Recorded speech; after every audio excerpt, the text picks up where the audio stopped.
मोदी का विरोध क्यों? क्या मोदी कोई विदेशी है जो बाहर से आकर प्रधानमंत्री की कुर्सी पर जबरदस्ती बैठ गए हैं? क्या मोदी का चरित्र दागदार है? क्या मोदी ने कोई भ्रष्टाचार किया है?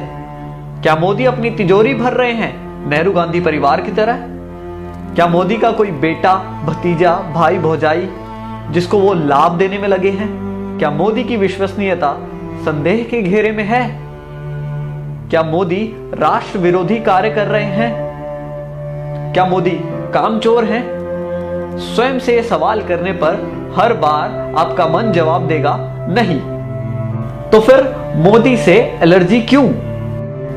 अल्पज्ञानी आरोप लगाते हैं कि राम मंदिर नहीं बनवाया, धारा 370 नहीं हटाई, पीडीपी से गठबंधन कर लिया, 15 लाख नहीं दिए, अच्छे दिन नहीं आए।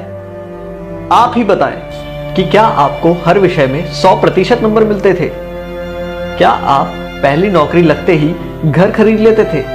आपने 5वां फ्लोर पहले बनाया था या फिर मजबूत नींव? गाड़ी में 5वां गियर पहले आता है या पहला?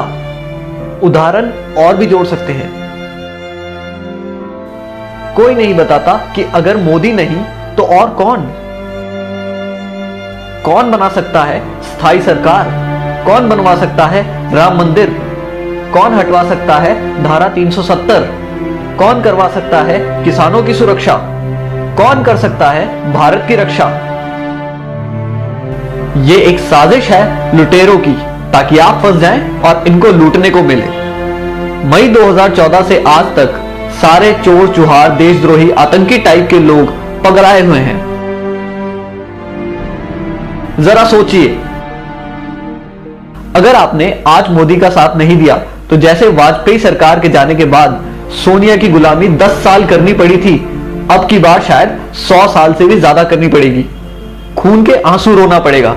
एक बार जरूर सोचें।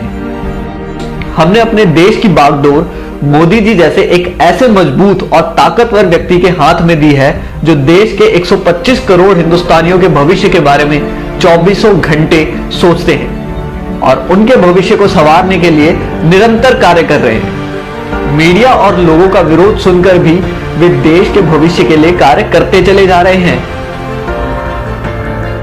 वो अपने लिए नहीं, हमारे भारत के स्वर्णिम भविष्य के लिए जी रहे हैं। गर्व करें कि आप मोदी समर्थक हैं, कोई इटली की टीम के गुलाम नहीं या चीन का साथ देने वाले वामपंथी नहीं, ना ही अन्ना हजारे के साथ भारत माता की जय बोलकर सीएम बनने वाले और आज भारत माता की जय नहीं बोलने को जायज ठहराने वाले किसी के चेले नहीं। आप ही बताइए, जब देश का बंटवारा हुआ तब सरकार किसकी थी? जब पाक अधिकृत कश्मीर बना तब सरकार किसकी थी? जब मुंबई पर हमला हुआ तब सरकार किसकी थी? जब चाइना ने जमीन हड़पी तब सरकार किसकी थी?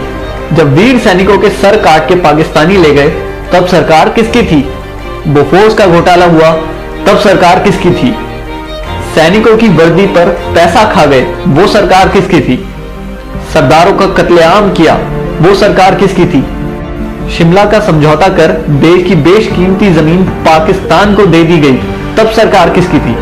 आसाम में हिंदुओं का खून बहा, तब सरकार किसकी थी? कश्मीरी पंडितों को मारा गया, तब सरकार किसकी थी? कॉमनवेल्थ घोटाला, कोल घोटाला, 2G घोटाला हुआ, तब सरकार किसकी थी? दूरदर्शन के मोनो से सत्यम शिवम सुंदरम हटाने वाली सरकार किसकी थी? भारतीय मुद्रा से सत्यमेव जयते हटाने वाली सरकार किसकी थी? वंदे मातरम का अपमान किया, वो सरकार किसकी थी? क्या आप जानते हैं इंदिरा गांधी के रास्ते में आने वाले लाल बहादुर शास्त्री की ताशकंद में रहस्यमय हालत में मौत हो गई। नेहरू के लिए खतरा बन रहे श्यामा प्रसाद मुखर्जी और दीनदयाल उपाध्याय की हत्या कर दी गई और पुलिस ने आज तक इस साजिश से पर्दा नहीं उठाया। राजीव गांधी के लिए चुनौती बन रहे वीर बहादुर सिंह की पेरिस में मौत हो गई, जबकि उनको हृदय की कोई समस्या ही नहीं थी। सोनिया गांधी के खिलाफ कांग्रेस अध्यक्ष का चुनाव लड़ने की 2 लोगों ने हिम्मत की, राजेश पायलट और जितेंद्र प्रसाद। राजेश पायलट की कार को एक रहस्यमय तरीके से ट्रक मारकर गायब हो गया और जितेंद्र प्रसाद बरेली के एक सर्किट हाउस में मर गए। इनसे पहले सोनिया को चुनौती देने वाले सीताराम केसरी को पार्टी से भगा दिया गया। राहुल गांधी के लिए खतरा साबित हो रहे माधवराव सिंधिया एक प्लेन एक्सीडेंट में मारे गए, जबकि उनका प्लेन ब्रांड न्यू था, उसमें कोई समस्या नहीं थी और किसी भी मौसम में उड़ने का सिस्टम लगा था। कांग्रेस और विदेशी कंपनियों के लिए खतरा बन चुके राजीव दीक्षित की मौत हो गई। राजीव भाई की मृत्यु की खबर किसी मीडिया चैनल ने नहीं चलाई। मित्रों, जो भी इस परिवार के अत्याचारों के खिलाफ आवाज उठाता है उसकी रहस्यमय हालत में मौत हो जाती है। शशि थरूर की पत्नी इस बात का एक उदाहरण है।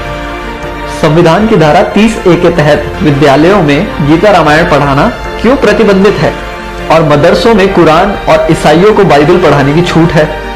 हिंदू मंदिरों और तीर्थ स्थानों के चढ़ावे पर 70% सरकार का हक, मस्जिदों और मजारों पर चढ़ावे का पूरा हक उन्हीं का, साथ ही सरकारी अनुदान।